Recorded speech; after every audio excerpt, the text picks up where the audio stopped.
Élever nos pensées vers Dieu, notre Père, intelligence suprême, cause première de toutes choses, et vers tous ces bons esprits qui nous envoient en permanence pour nous aider, nous assister, notre guide spirituel, celui qui est toujours à côté de nous et qui n'attend de nous que nous nous mettions un peu plus en syntonie avec lui, en élevant nos pensées, en nous détachant de tout ce qui est trop matériel, mauvaises pensées,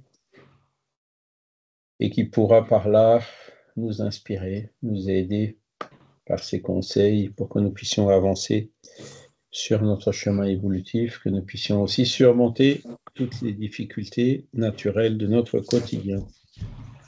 Et nous remercions donc pour cette occasion d'être réunis ce matin à nouveau pour ce cours sur la loi de justice, d'amour et de charité, que nous puissions bien la comprendre, la mettre en pratique autant que faire se peut, donner l'exemple autour de nous, et que on pense aussi aux esprits qui sont avec nous aujourd'hui, hein, ces esprits qui parfois nous accompagnent pendant toute la semaine, que ce soit de bons esprits qui sont là pour apprendre en même temps que nous, ou même que ce soit des esprits qui cherchent plutôt à nous détourner du chemin, mais nous appelons sur eux la miséricorde de Dieu. Voilà. Alors, la conversation. Voilà. Donc, vous devez voir à l'écran le programme. Hein, on est déjà le 20 octobre, ouais, c'est ça. Et on va voir la dernière des 10 lois morales universelles, hein, du livre 3e du livre des esprits. C'est la loi de justice, d'amour et de charité. D'accord? Donc, on verra justice, en quoi consiste la justice, les droits naturels, la charité, hein, c'est le fameux BIP, hein, bienveillance, indulgence, pardon, et l'amour du prochain. Voilà le texte. Donc, on va expliquer dans les objectifs, hein, le lien entre la justice et les droits naturels. On va définir la charité selon le point de vue spirit, et on va faire le rapport entre la charité et l'amour du prochain. D'accord? Alors, qu'est-ce que c'est que les droits naturels? Les droits naturels sont les mêmes pour tous les hommes, depuis le plus petit jusqu'au plus grand. Dieu n'a pas fait les uns d'un limon plus pur que les autres, et tous sont égaux devant lui. Ses droits sont éternels. Ça, c'est ce qu'on nous dit dans le livre des esprits, question 878. Alors, le premier droit naturel, quel est-il? C'est celui de vivre. Hein? Voilà. Tous les hommes et toutes les femmes, évidemment, tous les humains, ont le droit de vivre, hein, du plus petit jusqu'au plus grand, du plus arriéré jusqu'au plus avancé. Voilà. Dieu n'a pas fait les uns d'un limon plus pur que les autres, tous sont égaux devant lui, c'est-à-dire que Dieu a créé tous les esprits, simples et ignorants, mais perfectibles. D'accord? Alors, Stéphane, tiens, c'est bizarre, et Stéphane, il est 2 fois avec nous, mais ça fait rien. Voilà. Donc, les inégalités, comme on l'a vu la dernière fois, viennent du fait que, comme la création est permanente, hein, il y a des esprits qui ont été créés il y a très longtemps, d'autres qui ont été créés plus récemment, hein, certains qui ont eu plus de temps pour avancer, pour évoluer, d'autres qui ont eu moins de temps, certains aussi qui ont fait plus d'efforts personnels avec leur volonté pour évoluer, d'autres qui ont fait moins d'efforts personnels, hein, ou qui se sont longtemps cantonnés dans des positions d'attente. Hein. Et donc, c'est ça qui explique, avec les choix qu'on fait avant de se réincarner, qui explique les inégalités qu'on peut observer autour de nous sur la Terre, hein, mais qu'on arrive à concilier avec la justice divine par la réincarnation, la pluralité des vies. Donc, vous voyez, la réincarnation, c'est aussi un droit naturel, d'accord? Donc, on a tous les mêmes droits. Hein. Dieu n'a donné de privilèges à personne. Ça, il faut bien se le mettre dans la tête. Hein. Dieu n'a donné de privilèges à personne. C'est vraiment chacun selon son mérite. D'accord? Chacun selon son travail, chacun selon son assiduité, chacun selon ses efforts, etc. Et c'est pour ça que tous les humains sont égaux devant lui, hein, au niveau des droits naturels. Alors après, évidemment, on peut discuter ça un peu, hein, on peut se dire, oui, mais bon, il y en a qui sont riches et qui s'accaparent plus de ressources naturelles que d'autres qui sont pauvres. Voilà. Ok, ben, ça fait partie de ces inégalités qu'on observe autour de nous, hein, sachant que riche, ça veut dire quoi, riche? Ça veut dire riche matériellement. C'est comme ça qu'on comprend le mot richesse, quoi. Et riche matériellement, ça ne veut pas forcément dire riche spirituellement. Et quand on se projette voilà, à long terme, la richesse qui est importante, c'est la richesse spirituelle, puisque la richesse matérielle, l'homme le plus riche du monde, il va mourir un jour. Hein, et alors, il aura peut-être de l'argent pour augmenter un peu son espérance de vie, mais jusqu'à certaines limites. Mais un jour ou l'autre, il va se désincarner. Et là, ben, toutes ces richesses matérielles, il les perd. Hein. C'est pour ça qu'on dit que tout ce qui est matériel, ce sont des biens temporels. Hein. Il faut bien qu'on se mette dans la tête que le jour où on retourne dans le monde spirituel, on n'emmènera pas un centime, hein, même pas une molécule, une cellule de notre corps. Tout ça, ça reste ici sur la Terre. Hein.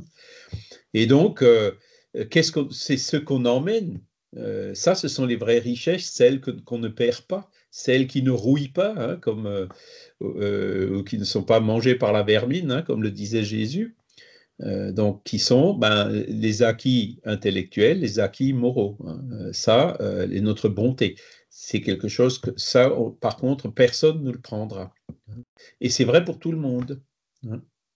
Donc, ces injustices apparentes qu'on voit, par exemple, entre un riche et un pauvre, elles s'effacent au moment de la désincarnation. Hein. Et au moment de la désincarnation, souvent, hein, et comme on le voit dans la deuxième partie du ciel et l'enfer, il y a quelques exemples, hein, le pauvre, spirituellement, il est beaucoup plus avancé que celui qui était riche. Voilà. Donc, ces droits naturels, ça, c'est clair, personne ne les prendra. Alors, on parle du droit naturel, on pourrait aussi parler du droit humain, hein, ou la justice divine et la justice humaine, hein, on le verra un peu plus loin. Le droit humain, il est par définition humain. Alors, il est quand même basé sur des principes, hein. Le Code Napoléon, par exemple, hein, c'est celui qui est à la base du système juridique français, hein, qui se base sur le droit de la propriété, hein, sur le droit à la vie. Donc, c'est des choses qui viennent de loin. Ça vient par exemple du décalogue, hein, qui date d'il y a 3500 ans. Hein. Tu ne prendras pas les choses de ton voisin. Ben voilà, le droit de la propriété est basé quand même sur certains principes éthiques et moraux qui en l'occurrence, sont inspirés entre autres, hein, du décalogue. Mais comment dire, la justice humaine, elle est, comme on dit, humaine, hein, et donc sujet à l'imperfection des hommes. Hein, la justice humaine, il y a à peine 2 siècles, hein, autorisait l'esclavage, par exemple. Hein. Aujourd'hui, on ne l'autorise plus. Hein. Il y a beaucoup de choses que le droit ou la justice autorisait à certaines époques et qu'il n'autorise plus aujourd'hui. Il y avait jusqu'en 1980, hein, si je me rappelle bien, encore la peine de mort en France. Aujourd'hui, elle a été abolie. Hein, vous voyez. Donc, peu à peu, ces justices humaines et ces droits humains évoluent, se corrigent, hein, pour s'adapter aux droits universel, hein, le droit divin, auquel nous tous on aspire. Hein, parce que pourquoi je dis ça, hein, ce sentiment de justice, on l'a en nous, c'est instinctif.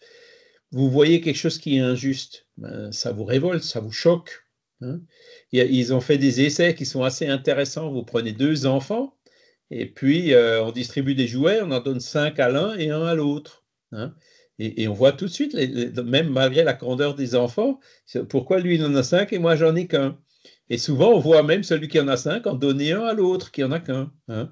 Donc, c'est quelque chose qui vient instinctivement en nous, mais qui, malheureusement, parfois, est oblitéré par notre orgueil ou notre égoïsme. Hein. Et c'est là où la loi de justice, d'amour et de charité, la base, elle est justement là, d'abolir, autant que faire se peut, cet orgueil et cet égoïsme. Et donc, ces droits sont éternels. Ah oui, les lois de la nature sont immuables, elles sont parfaites et immuables, donc elles sont éternelles, quoi. Hein, elles ne changent pas avec le temps. Alors, donc c'est ce que je disais à l'instant, le sentiment de la justice est-il dans la nature ou le résultat d'idées acquises? Réponse 873, hein, il est tellement dans la nature que vous vous révoltez à la pensée d'une injustice. Le progrès moral développe sans doute ce sentiment, mais il ne le donne pas. Dieu l'a mis dans le cœur de l'homme. Voyez, donc on a été créé simple et ignorant. Alors, Jackie, voilà. On a été créé simple et ignorant, mais perfectible, et aussi avec en nous ce sentiment de justice. D'accord? Voilà. Et comme je vous l'ai expliqué, la chose a été testée auprès des enfants. Et voilà, vous prenez des enfants ici, des enfants en Afrique, des enfants en Orient, ils auront tous ce même sentiment en eux. Hein. C'est quelque chose que, comme il le dit, Dieu l'a mis dans le cœur de l'homme et de la femme, évidemment. Voilà. Alors, comment est-ce qu'on peut définir la justice? Définition de la justice 875. La justice consiste dans le respect des droits de chacun. Alors, ça peut paraître un peu paradoxal comme définition, mais quand on y réfléchit, on se rend compte qu'effectivement, c'est une bonne définition. Hein. Donc, respecter le droit des autres. Et quel droit? Ben, essentiellement le droit naturel. Hein. Mais aussi, évidemment, le droit humain. Hein. Jésus nous avait dit, donnez à César ce qui est à César, hein, quand les Juifs ne voulaient pas payer les impôts, etc. Hein, donc, mais c'est surtout ce droit universel, quoi. Hein. Et respecter ces droits de chacun, qu'est-ce que ça veut dire? Ben déjà, le droit à la vie, le droit à la propriété, le droit à l'éducation, etc. Hein.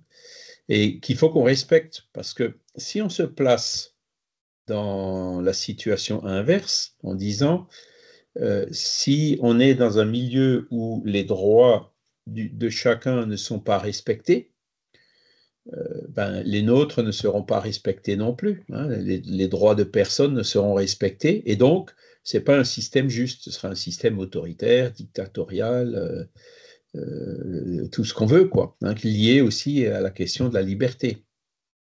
C'est là où on voit que cette loi de justice, d'amour et de charité résume un peu toutes les autres, elle les condense, elle les inclut en fait un peu toutes. Hein.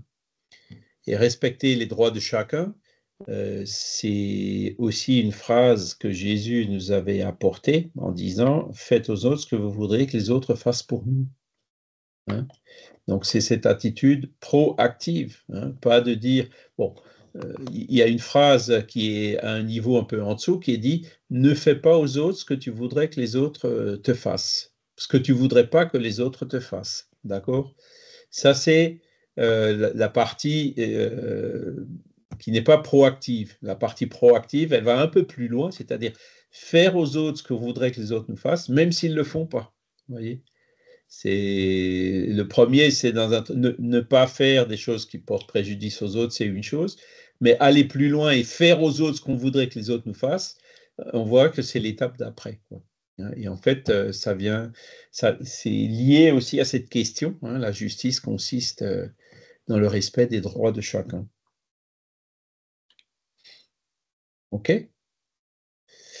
Alors, question suivante, toujours dans ces séries 876, hein, c'est le livre 3e du livre des esprits.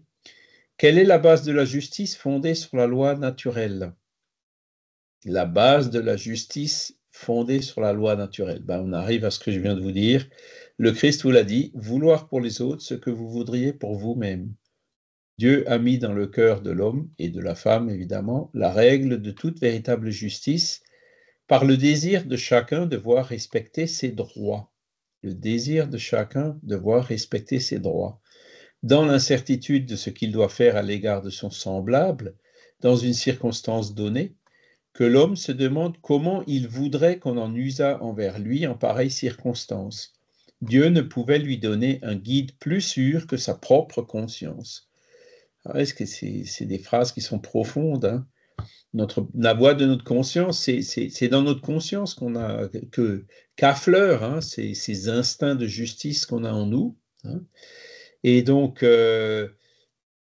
où est écrit la loi de Dieu? Dans la conscience, hein, on peut le lire dans une autre question du livre des esprits. Et là, ils nous disent que le guide le plus sûr, c'est d'écouter justement notre propre conscience, quand on a bonne conscience ou mauvaise conscience. Quand on a bonne conscience, bon, ben, c'est qu'on est en harmonie justement avec cet instinct de justice qu'on a en nous, hein. Quand on a mauvaise conscience, c'est l'inverse, c'est qu'il y a une disharmonie, c'est qu'on a fait quelque chose qu'on n'aimerait pas pour nous et pourtant on l'a fait à quelqu'un d'autre, voyez. Et c'est exactement le sens de cette phrase de Jésus, hein, vouloir pour les autres ce que vous voudriez pour vous-même. Là, il a vraiment vu juste, et puis, comme je l'ai démontré par ailleurs, je vous l'ai déjà expliqué, je crois, une fois, c'est cette phrase-là, on la rencontre avec des petites variantes dans les textes de pratiquement toutes les religions, hein. Je l'avais montré. Si vous vous rappelez pas, je pourrais le remettre sur le groupe Skype. Où donc ce principe-là, Jésus l'a dit il y a 2000 ans, mais on le retrouve en fait aussi dans les Védas, dans le Talmud, dans des textes antérieurs à Jésus, et aussi dans le Coran, hein, dans des textes postérieurs à Jésus. On retrouve toujours ce même principe, ce même critère. Voilà. Donc, quand vous êtes dans l'incertitude, hein, quelle attitude vous devez avoir vis-à-vis de votre semblable, et ça s'applique à plein de choses, hein. Quand est-ce qu'on est dans l'incertitude envers notre prochain, par exemple? Ben, une des situations, c'est quand quelqu'un nous cause du tort, d'accord? Quand quelqu'un nous insulte ou quelque chose comme ça. La réaction, c'est, ben, on le voit malheureusement beaucoup avec le œil pour œil, dent pour dent, là, au Moyen-Orient en ce moment. Eh ben, tu m'en mets une, je t'en mets 10, quoi, hein. Bon, est-ce que c'est vraiment la bonne... Vous aimeriez, vous en prendre 10 sur la tête? Non. Donc, voilà, c'est pas la bonne réponse, hein. Quand on est dans l'incertitude, quelqu'un nous a causé du tort, nous a insulté, non? Est-ce que on l'insulte en retour? Est-ce qu'on a aimé être insulté? Non. Si nous, on insulte en retour, est-ce qu'on fait à l'autre ce qu'on voudrait que l'autre y fasse pour nous? Non.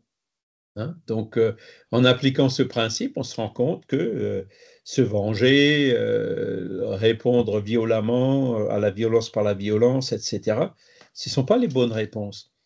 Et ça, c'est un point fondamental qu'il faudrait qu'on comprenne dans notre monde, hein, que dans une guerre, il n'y a que des perdants, hein.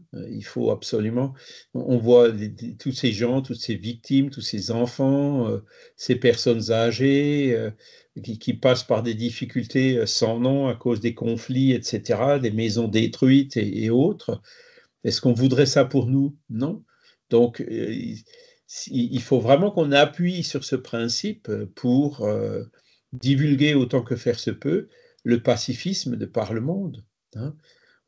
Qu'est-ce qu'on voit dans les journaux et tout? On voit, ah oui, les arguments, les machins, oui, mais l'autre, bon, on rentre déjà dans le jeu. Il faut dire stop, stop, on ne veut même pas rentrer dans le jeu.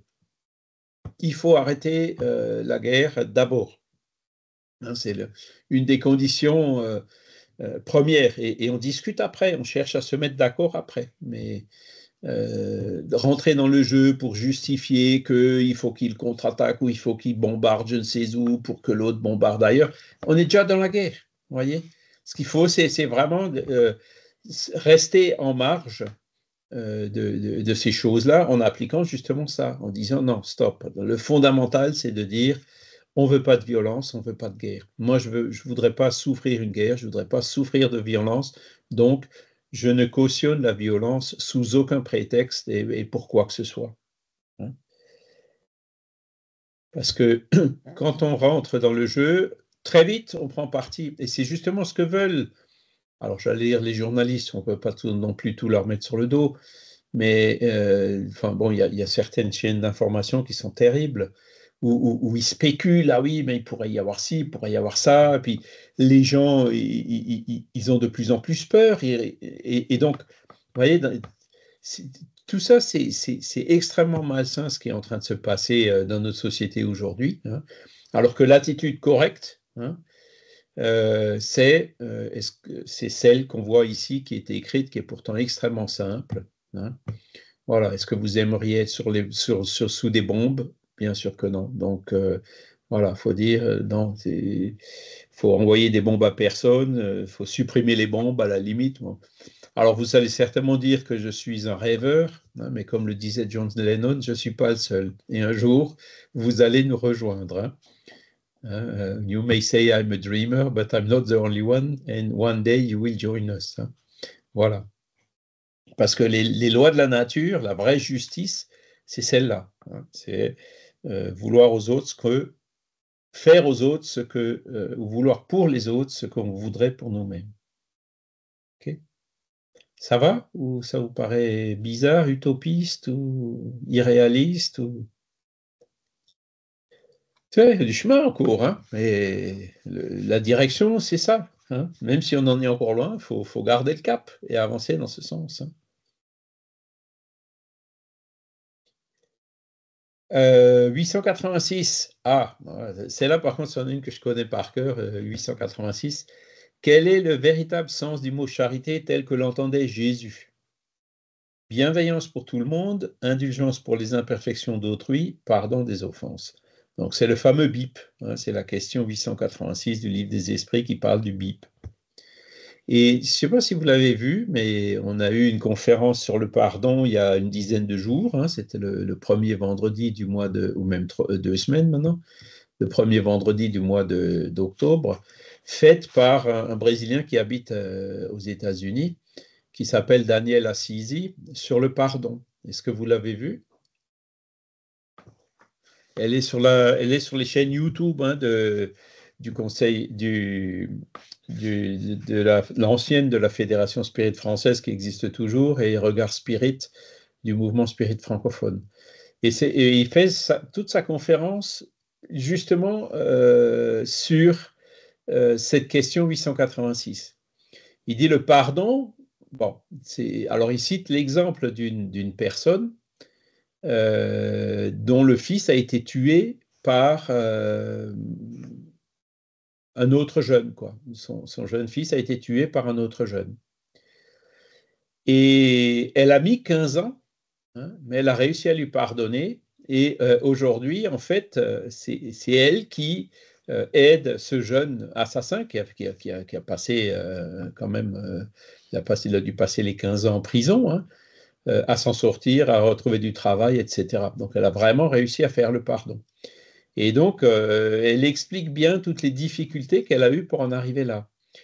Et ce que Dan Assisi explique merveilleusement bien dans sa conférence, c'est comment le pardon qui parfois, hein, vous avez quelqu'un qui a tué votre enfant, comment lui pardonner, quoi. Vous avez beaucoup de gens qui disent je peux pas pardonner, je ne pardonnerai jamais, hein. Mais bon, heureusement en France, on a une phrase qui dit impossible n'est pas français. Si, on y arrive. C'est difficile, c'est long, on y arrive. Alors, comment y arriver? Et c'est là où il décrit les différentes étapes. Et il se base justement sur cette définition de la charité, en disant que avant d'arriver au pardon, il faut déjà commencer par la bienveillance. Et la bienveillance, ça veut dire quoi? Ça veut dire vouloir le bien pour les autres, vouloir le bien pour l'humanité, vouloir le bien en général. D'accord? Donc, pour vouloir le bien, qu'est-ce qui vous est nécessaire? C'est juste utiliser votre volonté. On est bien d'accord. Vous n'êtes même pas obligé de sortir de chez vous pour être bienveillant, hein. Vouloir le bien, vous pouvez le faire par la pensée, vous pouvez le faire par plein d'actes, vouloir le bien, par exemple, pour pour cette dame-là, de celui qui a tué son fils, c'est déjà arrêter de lui vouloir du mal, arrêter d'avoir des pensées de haine ou de vengeance ou des choses comme ça. Hein. Donc ça, la bienveillance, c'est un travail sur nous-mêmes, hein, qui nous demande un effort, certes, hein, on n'y arrive pas toujours rapidement, mais qui, en gros, n'engage que nous. Ça dépend que de nous, de dire, au lieu de vouloir du mal, je vais vouloir du bien. D'accord? Après, il y a l'indulgence. Donc l'indulgence, c'est déjà une étape d'après. Alors selon Dan Assisi, il présente l'indulgence comme étant, bon, vous voulez du bien à cette personne. Hein. L'étape d'après, c'est par les circonstances font que vous rencontrez cette personne. Alors comment vous réagissez quand vous êtes en présence d'une personne, par exemple, en l'occurrence pour cette dame, celui qui a tué votre fils? Bon, la bienveillance étant la première étape, l'indulgence est la seconde, c'est-à-dire que même quand cette personne est devant nous, hein, vous allez développer ce sentiment d'indulgence qui consiste à dire oui, ben voilà, il a fait ça, alors peut-être pas forcément en lui trouvant des excuses sur un coup de tête, ou c'est tout simplement parce qu'il est encore à ce stade d'évolution, ou autre, ça sert à quoi que je m'acharne contre lui, etc. Donc, tous des sentiments qui vous permettent de vivre avec cette personne ou de ne pas réagir violemment lorsque un jour vous la croisez ou quand vous la rencontrez. D'accord? Ça, c'est la deuxième étape. Et c'est la troisième étape, ensuite, c'est le pardon. D'accord? Le pardon qui implique plus de choses. Hein. Alors, le pardon, il est, en l'occurrence, là, il s'est fait dans les deux sens, mais c'est surtout de la victime vis-à-vis de celui qui a agressé. Hein. C'est donc de cette dame dont le fils a été tué vis-à-vis de celui qui a tué son fils. Hein. C'est d'avoir l'étape d'après en lui disant je te pardonne, hein, c'est-à-dire ne plus lui en vouloir pour ce qu'il a fait. Alors Stéphane nous a mis le lien, hein, je pense que c'est le lien vers la conférence, hein, je pense que c'est bien ça. Voilà.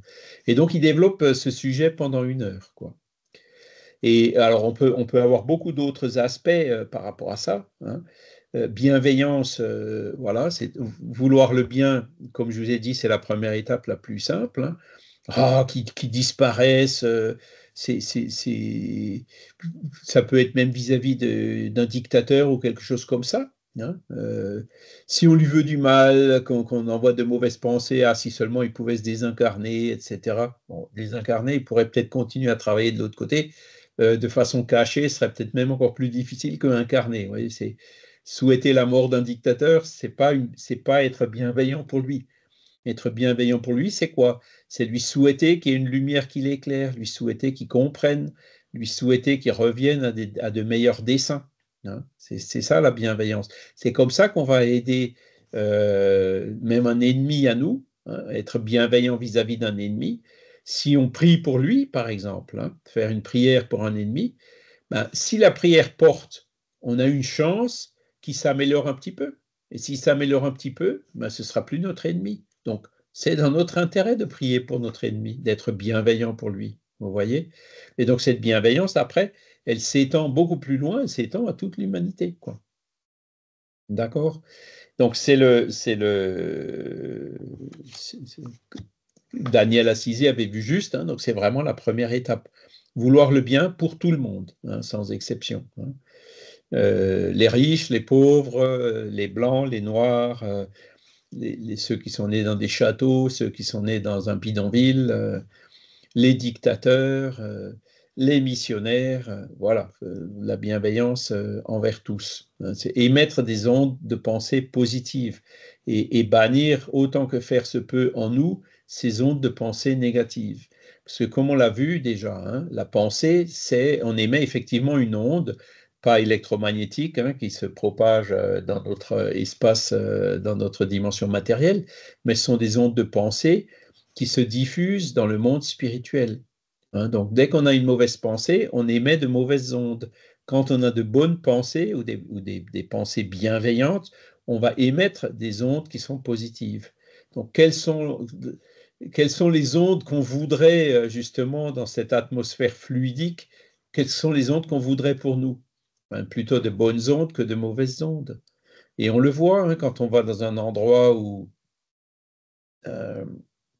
moi je ne le sens pas trop, mais il y a des personnes un peu sensibles, dès qu'elles vont dans un endroit où il y a beaucoup de monde, par exemple un centre commercial ou quelque chose comme ça, elles ne se sentent pas bien. Hein. Pourquoi? Parce que ce sont des endroits, surtout dans le commercial, la matérialité, la consommation, etc., des ondes qui sont quand même assez lourdes. Hein. Et donc, on ne se sent pas forcément bien quand on baigne, entre guillemets, fluidiquement parlant, évidemment, dans un milieu où règnent de telles ondes. D'un autre côté, quand on va dans une église, hein, moi je ne suis pas catholique, mais dès que je passe devant une église, j'aime bien aller la visiter. J'évite d'y aller pendant la messe, déjà pour ne pas déranger, parce que voilà, c'est pas toujours évident de rester pendant 1 heure à écouter le credo, je crois en l'église catholique romaine et tout. Alors ça rentre par une oreille, ça sort par l'autre. Hein.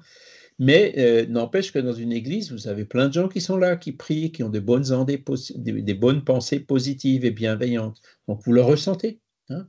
On est dans un endroit où il y a de bonnes vibrations, comme on dit. Hein. Voilà le résultat de la bienveillance.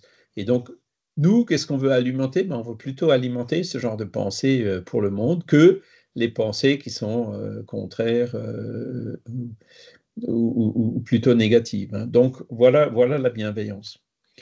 Ensuite, l'indulgence. Bon, Dieu envers les imperfections d'autrui. Qui n'a pas d'imperfection? Personne ne lève la main. Hein. Donc, vous avez bien compris. Dieu seul est parfait, on est bien d'accord. Nous, on est des êtres humains, on est des esprits en évolution. Donc, par définition, on n'est pas parfait. Donc, on a des imperfections. D'accord?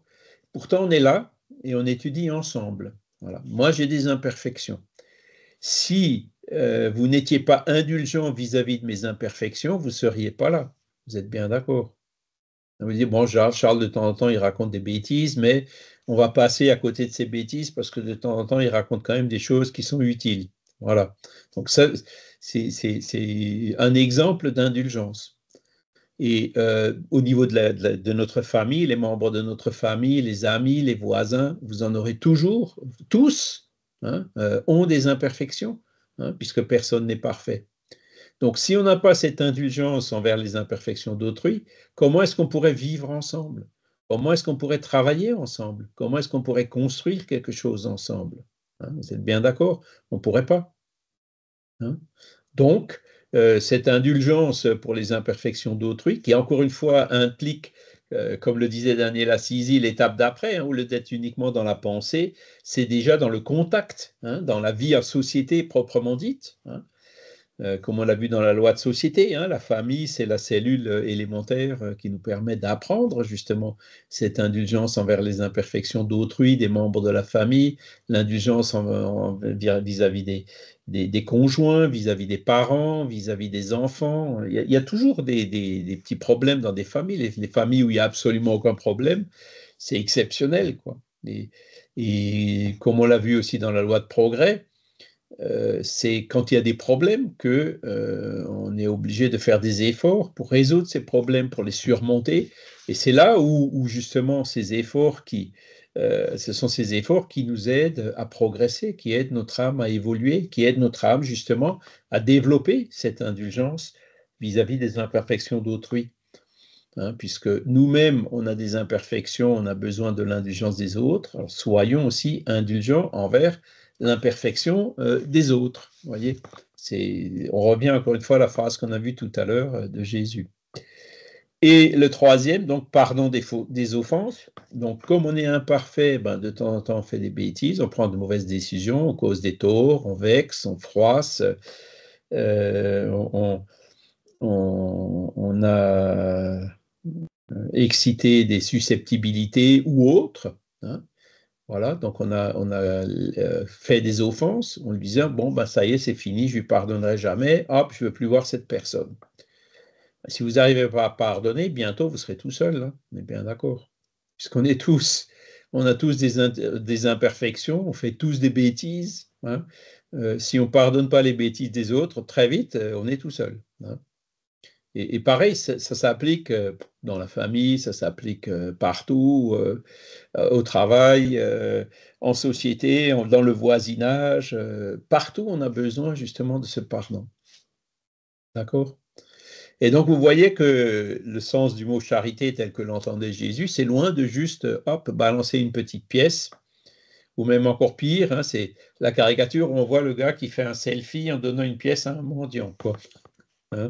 C'est la charité, c'est pas uniquement l'aumône, hein, même l'aumône quand elle est désintéressée, c'est-à-dire qu'on n'attend rien en retour, hein, bon, c'est déjà l'étape d'après qui est beaucoup plus méritoire, hein, mais c'est beaucoup plus de ça, hein, c'est bienveillance, hein, vouloir le bien partout et mettre des ondes de pensée positives, l'indulgence, hein, pour pouvoir vivre ensemble, et le pardon, c'est pour surmonter, résoudre les problèmes quand il y a eu des accidents, hein, quand il y a eu des offenses que je qualifie d'accidents.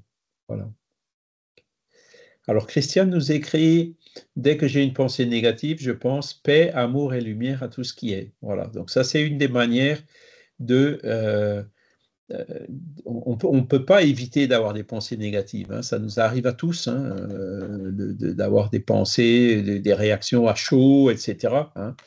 Mais effectivement, c'est de les détecter le plus en amont possible et effectivement de les remplacer plutôt par du positif. Paix, amour et lumière. Voilà. Le cerveau ne peut pas penser deux choses à la fois. Voilà. Vous savez, les techniques de méditation, alors, c'est vrai que le spiritisme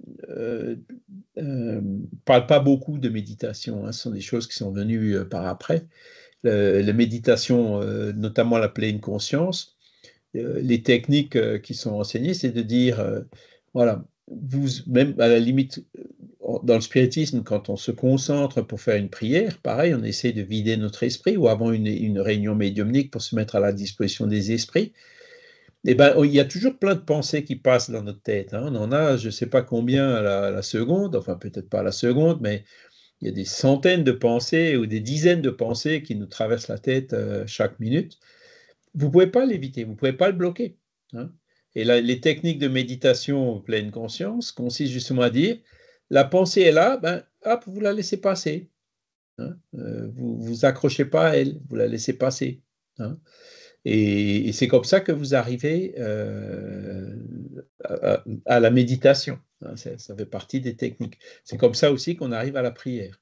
Donc la laisser passer, ou alors, comme le dit Christiane, euh, la faire suivre par une autre pensée avec du positif. Je ne me souviens pas vous avoir entendu dire des bêtises, ben, j'en ai certainement déjà dit. Et puis, celui qui a fait le selfie avec la charité, il a déjà reçu sa récompense. Ouais, c'est vrai. C'est ce qu'on nous dit dans. C'est écrit aussi dans le livre des esprits. Voilà. Mais bon, après, ça ne veut pas dire qu'il ne faut pas faire faut pas donner d'aumône, hein. Non, voilà. Bon, c'est sûr que là aussi, on pourrait aller plus loin, hein, quand vous examinez la charité sous cet aspect-là. Souvent, bon, ben, on voit des gens dans la rue en lui disant, si je lui donne une pièce, qu'est-ce qu'il va faire? Il va s'acheter des cigarettes ou aller au bistrot boire de l'alcool, quoi, hein. Donc, ou alors, tiens, celui-là, je le vois tous les jours, c'est un mendiant professionnel, entre guillemets, quoi. On a toujours plein d'idées qui nous traversent la tête et qui nous inhibent un petit peu dans les gestes, hein, de donner l'aumône, mais bon, la vraie charité, elle est désintéressée, elle ne cherche pas à juger, quoi, hein. C'est toujours pareil. Il faut essayer de se mettre dans la peau de l'autre. Est-ce que je voudrais être à sa place? Si j'étais à sa place, est-ce que je voudrais que quelqu'un me donne un peu quelque chose? Et puis réagir par rapport à ce critère-là, comme on vient de le voir. D'accord? Donc, voilà en gros pour le BIP. Alors, on pourrait évidemment en parler pendant toute une heure, hein. Il y a ces développements qui sont assez intenses, mais je vous conseille, regardez la conférence de Dan Assisi. Moi, j'ai bien aimé. J'ai bien aimé son approche est très didactique, bien illustrée, etc. Alors, question 886, commentaire. Donc, c'est juste après le bip. L'amour et la charité sont le complément de la loi de justice, car aimer son prochain, c'est lui faire tout le bien qui est en notre pouvoir et que nous voudrions qui nous fut fait à nous-mêmes. Tel est le sens des paroles de Jésus, aimez-vous les uns les autres comme des frères.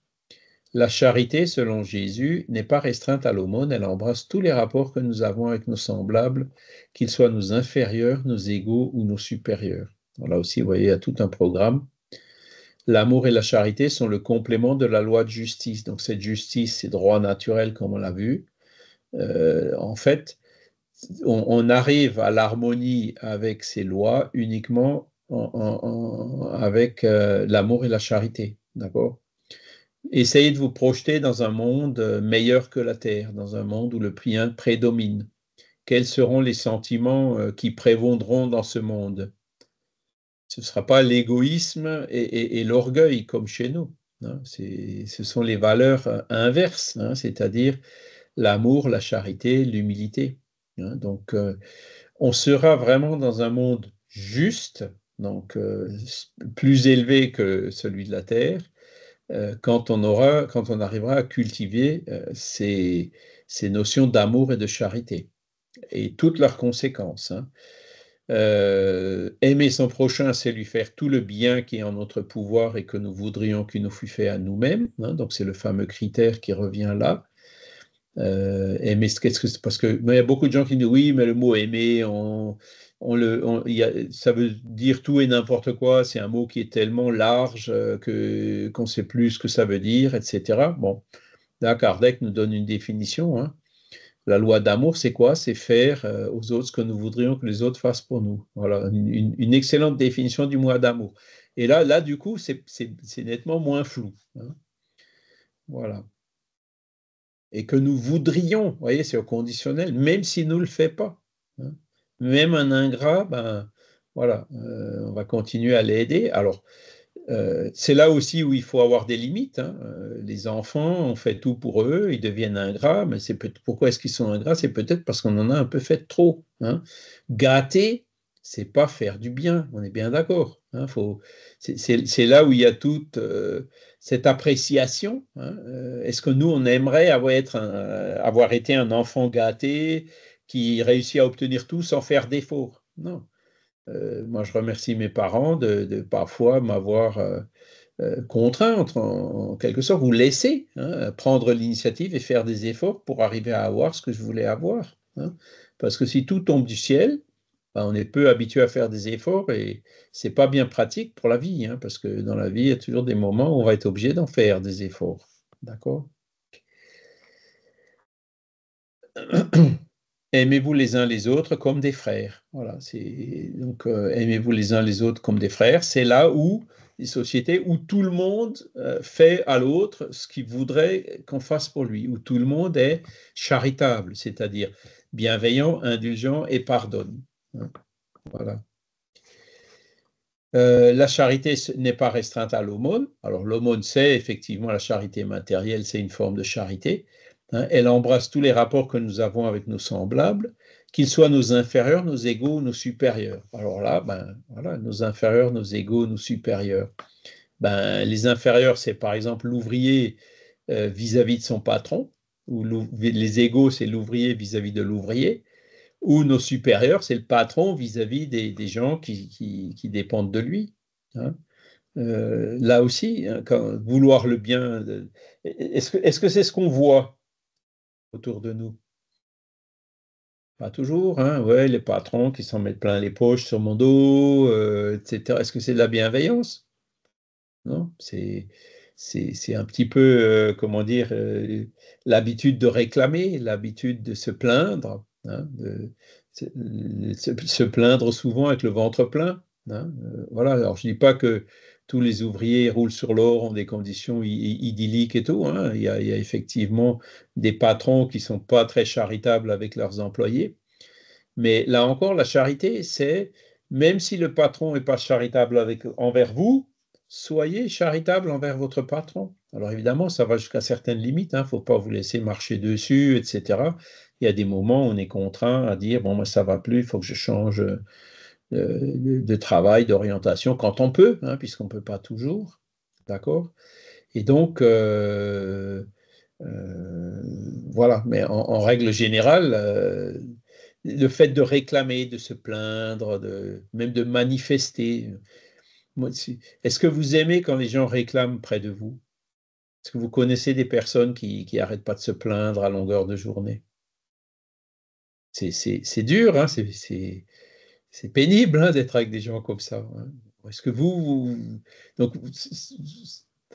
moi, j'aime pas être à côté d'une personne qui se plaint tout le temps. Donc, ben, faut déjà que j'évite moi-même de me plaindre, surtout quand je suis chez les autres, hein. Donc, vous voyez le genre de raisonnement qu'on fait, quoi, hein. Et c'est un conférencier brésilien que j'avais entendu un jour, qui disait: on a tous une habitude misérable de réclamer. Alors, réclamer pourquoi? Réclamer pour ses droits, hein. C'est pas toujours pareil. C'est légitime dans une certaine limite, quoi. Mais les personnes qui réclament à longueur de journée, c'est pas des personnes qui sont avec lesquelles c'est agréable de vivre. Voilà.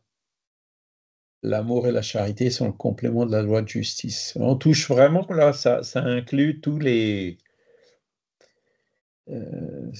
On le voit, dans le quotidien, au jour le jour, quoi, hein. Ça s'applique vraiment partout, partout, partout, hein. Tous les rapports que nous avons avec nos semblables. Et le dernier point, c'est la loi de justice, d'amour et de charité, selon les esprits, question 648. C'est la plus importante de ces lois morales, hein. C'est par elle que l'homme peut avancer le plus dans la vie spirituelle, parce que cette loi de justice, d'amour et de charité résume toutes les autres, hein. Et c'est pour ça qu'elle vient en dernier, hein. C'est Michel, qui n'est pas là aujourd'hui, mais qui m'avait demandé pourquoi la séquence des lois morales ne suit pas celle du livre des esprits. Alors, je lui dis, ben, je ne sais pas. Ce cours a été adapté à partir d'un cours brésilien et cette séquence n'a pas été changée. Mais effectivement, dans la prochaine révision, on va y réfléchir. Est-ce que l'ordre qui était donné par Kardec, il n'est pas peut-être un peu plus logique que celui qu'ont adopté les Brésiliens? On verra, hein, ça fait partie de la révision, mais bon, c'est pas grave. Et là, on est vraiment dans la plus importante. Parce que si on se place maintenant, hein, on va se mettre dans la peau de John Lennon, hein, en disant un monde où il n'y a pas de frontières, un monde où chacun veut le bien des autres, qu'ils soient chez lui ou qu'ils soient à côté, hein. Le monde où chacun fait aux autres ce qu'il voudrait que les autres fassent pour lui. Comment est-ce qu'il serait notre monde? Est-ce que vous croyez qu'il y aurait encore des guerres? Non, il n'y en aurait plus, hein. Il n'y aurait plus de vol, il n'y aurait plus de violence, il n'y aurait plus rien, hein. Si on veut vraiment arriver dans un monde de régénération, eh ben, c'est dans ce sens-là qu'il faut avancer, hein. C'est dans ce sens d'aller plus vers ces sentiments de justice et de respect des droits des autres, comme on l'a vu, de justice, d'amour et de charité. D'accord? Alors, Christiane elle a aussi écrit gâter, c'est abîmer. Ouais, bah oui, c'est vrai. C'est un monde idéal, nous n'y sommes pas encore. Non, mais on y va, hein. C'est cette direction-là qu'on prend. On peut parfois avoir l'impression contraire en se disant, ben, c'était tranquille en Ukraine, c'était tranquille au Proche-Orient, maintenant ça l'est plus. Bon, il y a des soubresauts, il y a des crises, il y a des situations latentes qui finissent par se révéler, hein. On a encore du chemin à parcourir, c'est sûr, mais nous, il faut qu'on soit acteurs à partir de ça. J'aime bien la phrase d'Einstein quand il dit le monde, il n'est pas comme il est à cause de ceux qui font, pas seulement à cause de ceux qui font le mal, mais surtout à cause de ceux qui voient le mal être fait et qui restent et qui disent rien, qui réagissent pas, hein. Donc c'est à nous de réagir pour dire on veut plus de ça, hein. Au lieu de mettre de l'argent dans les arbres, mettons-le dans. En ce moment, on voit qu'on a besoin. C'est les votes du budget là cette semaine qui sont assez compliqués, hein. Et là aussi, vous voyez, bon, je ne vais pas rentrer dans la politique, mais Beaucoup, hein. Combien est-ce qu'il y en a qui, hop, se sont pris une marge, ont fondé leur propre parti? Certains ont même déjà déclaré maintenant qu'ils seront candidats en 2027. Bon, qu'est-ce que ça vous inspire tout ça? Est-ce que ça ressemble à de l'abnégation? L'abnégation qui veut dire vouloir le bien collectif, penser au bien collectif avant de penser à notre bien ou à nos ambitions personnelles? Non, pas vraiment, c'est plutôt l'inverse, vous voyez? Et ça, bon, pour moi, c'est clair. Alors, est-ce que ça existe, un homme politique ou une femme politique avec de l'abnégation? Je dis oui, ça existe, hein. Quand on les écoute parler, de temps en temps, c'est vrai qu'il y en a qui, alors ils ont peut-être des masques, il faut se méfier, mais qui ont des positions qui sont beaucoup plus proches de cette abnégation que certains autres, où c'est flagrant qu'ils jouent leur carte personnelle, etc. Bon, ben, c'est à nous d'exiger. On est dans un pays où on dit ce qu'on veut, c'est des gens comme ça qui nous dirigent, hein. On ne veut pas des ambitieux, on ne veut pas des violents, des vindicatifs, des orgueilleux, des égoïstes. On veut des gens qui pensent à l'intérêt collectif avant tout. Des gens qui veulent qui font aux autres ce qu'ils voudraient que les autres fassent pour eux, hein. Si nous, on reste dans l'indifférence et qu'on ne fait rien, ben, ça avancera jamais dans ce sens. Alors, on a une manière de le dire, c'est par le vote, mais il y a d'autres manières de le dire aussi, c'est ben, tout ce qu'on peut dire ou diffuser autour de nous, dans les réseaux sociaux ou ailleurs, hein. Voilà. Et ça me fait penser à une autre question du livre des esprits, qui est la question 932. Est-ce que elle vous dit quelque chose, cette question 932? Attendez, je vais vous l'ouvrir vite fait.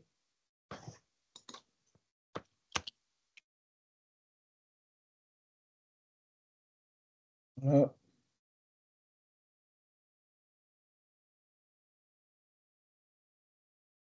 Désolé pour le sablier.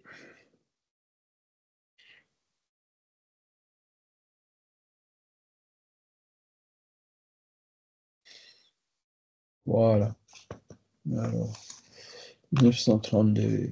Hop. Pourquoi dans le monde les méchants l'emportent-ils souvent en influence sur les bons? Une bonne question, hein. Réponse, c'est par la faiblesse des bons. Les méchants sont intrigants et audacieux, les bons sont timides. Quand ceux-ci le voudront, ils prendront le dessus. C'est fort, hein? C'est fort. La faiblesse des bons, hein. Donc c'est vers ça qu'il faut qu'on aille aujourd'hui, hein. C'est de dire, bah, les méchants sont intrigants. Alors vous voyez, par exemple, aujourd'hui, on a l'intelligence artificielle. L'intelligence artificielle est déjà utilisée par les hackers, les hameçonneurs et des gens comme ça. Pourquoi est-ce que nous, les bons, on n'utiliserait pas l'intelligence artificielle, au contraire, pour faire le bien, hein, pour encourager le bien? Pourquoi est-ce qu'on n'est pas aussi intrigant que les méchants? On devrait, hein, audacieux, il faut qu'on ait de l'audace. Il ne faut pas qu'on reste silencieux, il ne faut pas qu'on reste timide, il ne faut pas qu'on reste dans une certaine omission, hein. Non, il faut réagir, hein, pas violemment, mais jamais de violence, mais il faut qu'on fasse entendre notre voix, hein. Il faut que, voilà, il y a des mauvaises choses, bon, ben, il faut qu'on réagisse, il faut qu'on réponde, en essayant justement de rappeler tous ces principes fondamentaux qui sont tellement simples, hein, qui sont tellement universels, hein, voilà. Et ce qui est quand même encourageant, c'est la fin de la réponse des esprits qui dit: «Quand ceux-ci le voudront, ils prendront le dessus». Alors moi, je dois vous avouer que, bon, mon père, il était adjoint au maire, hein, dans la ville où je suis né, à Thann. Alors lui, c'était justement quelqu'un qui a donné l'exemple de ça. Lui, la politique, il ne voulait pas en entendre parler, d'accord? Il me disait que quand il me donnait le biberon quand j'étais petit, il me disait: «La politique, pour utiliser des mots polis, c'est une dame de mauvaise compagnie». Voilà. Et donc, j'ai été éduqué à ça depuis tout petit, mais peut-être un peu de trop, parce que voilà, la politique, c'est pareil, c'est c'est le panier de crabe, j'ai pas vraiment envie de mettre ma main dans le panier de crabes. Voyez. Toi, mon père, pourtant, il est allé. Et donc, dans la petite ville, hein, il était adjoint au maire, tout le monde le connaissait. Quand il y a eu des élections, vous savez, des époques où on pouvait encore barrer sur les listes et tout, ben, 2 ou 3 élections, c'est lui qui a eu le plus de voix. Et pourquoi? Parce que chaque fois que quelqu'un avait besoin de quelque chose, il y allait. Quand il y avait des problèmes, il essayait de les résoudre. Il essayait toujours d'être conciliant. Voilà. Et il faisait tout ça sans aucun calcul politique. La politique, ça ne l'intéressait pas.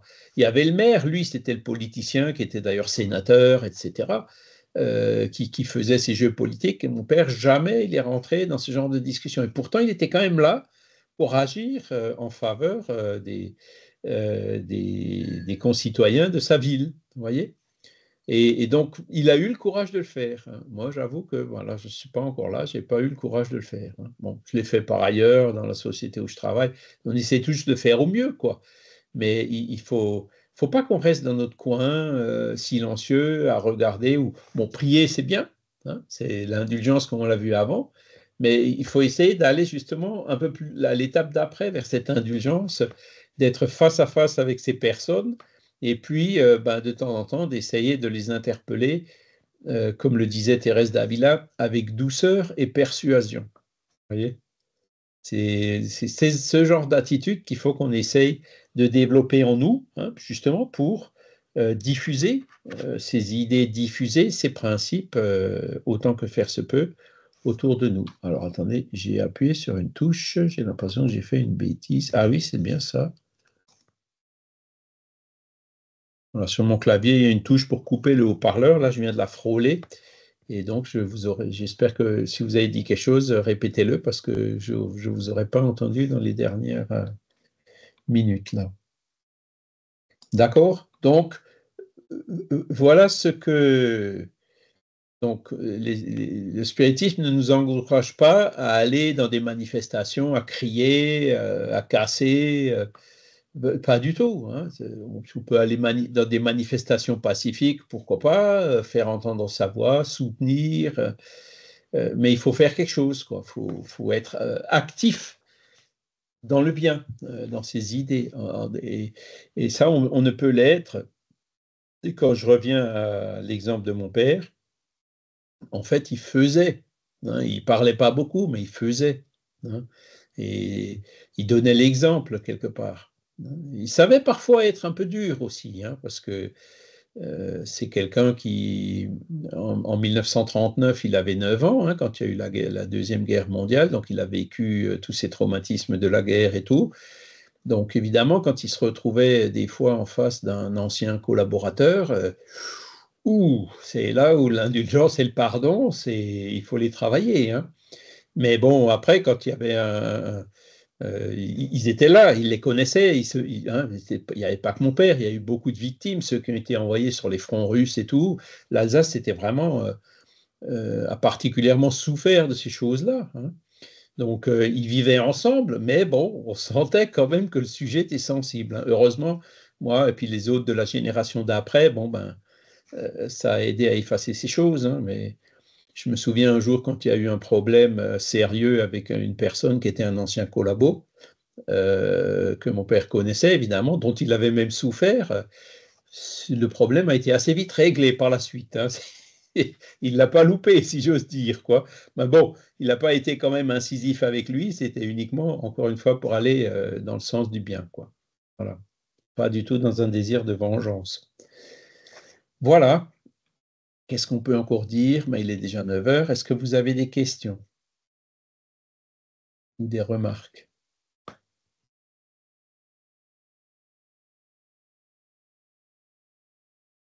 Ça vous paraît clair? Ça, c'est quelque chose de très consolateur, cette première phrase-là. Dieu ne donne de privilèges à personne, hein, même pas au pape, hein. Voilà. Et j'aime bien voir ces films avec les enfants là où, hein, ils les mettent exprès devant des situations d'injustice et puis de voir la réaction des enfants. Ça montre bien que ce sentiment de justice, il est inné en nous, quoi. Le droit humain, évidemment, n'est pas toujours conforme à la justice divine, hein, mais il évolue, hein, il le devient au fur et à mesure du temps. On parle par exemple le droit aujourd'hui autorise l'interruption volontaire de grossesse, hein, avec tous les arguments depuis Simone Veil dans les années 70. Est-ce que c'est pour autant conforme à la justice universelle? Le droit à la vie ne prévaut-il pas par rapport au droit à l'IVG? Bon, il y a des questions auxquelles qu'il faut qu'on se pose, hein. Ce n'est pas forcément en toute harmonie avec les lois morales universelles. Le tribunal de la conscience. Ça me rappelle une phrase de Léon Denis qui dit le jour où on se désincarne, quand on arrive de l'autre côté, il n'y a pas Saint-Pierre qui dit toi tu vas à droite, toi tu vas à gauche, hein. C'est nous-mêmes qui nous jugeons, hein. Le film Nos Solar, il illustre ça de façon assez brillante, quoi. On se retrouve dans une situation, donc dans le seuil par exemple, en fonction de l'harmonie avec notre état de conscience, hein. Donc, autant travailler dès maintenant, quand on est encore vivant, pour avoir la meilleure conscience possible, pour que le jour où on ira de l'autre côté, ça peut être dans 5 minutes, ça peut être aujourd'hui ou ça peut être dans quelques années, ou dans beaucoup d'années pour les plus jeunes, mais qu'on y aille avec la conscience tranquille, quoi, parce que ça se passera forcément mieux. Parce que c'est notre conscience qui est notre bourreau, comme dit Léon Denis, des mots forts, quoi, et notre juge. Voilà. Et puis Jésus, avec ses phrases géniales, là, c'est vrai que quand on y réfléchit, on se dit. Parce que les évangiles, c'est épais, hein, vous voyez. Mais là, on prend quelques phrases, hein, qui est vraiment le jus, l'essentiel qu'on a dans les évangiles, hein.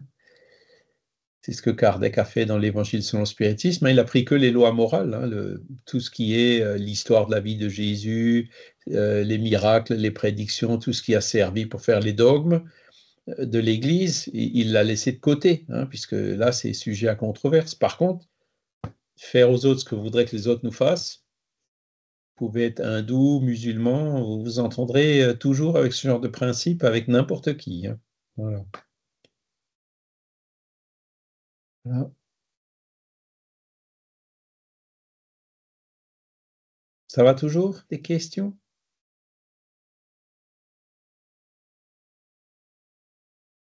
Alors, Christiane nous a envoyé un lien vers Facebook. Ah, vidéo d'enfants qui partagent, oui. Oui, c'est vraiment, c'est touchant, hein, de voir ces vidéos. Effectivement, il y en a pas mal qui circulent et c'est touchant. Et ça prouve en fait ce qu'on lit ici, quoi.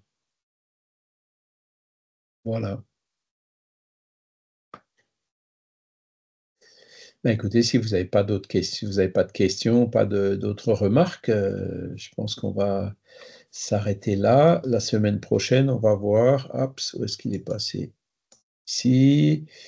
Donc, on aura terminé avec les lois morales, mais on va aller dans le développement justement de la dernière, hein. C'est toujours dans le livre troisième du livre des esprits. Et donc, on va voir la perfection morale, hein, donc les caractères de la perfection morale, la connaissance de soi. Et la semaine d'après, donc 3 novembre, on va voir le cours, ce fameux texte lumineux de Kardec qui parle de l'homme de bien. C'est-à-dire, en gros, comment est-ce qu'on met toutes ces 10 lois morales et surtout la dernière en pratique au jour le jour. Voilà. OK. Voilà. Peut-être une dernière chance pour une question, une remarque.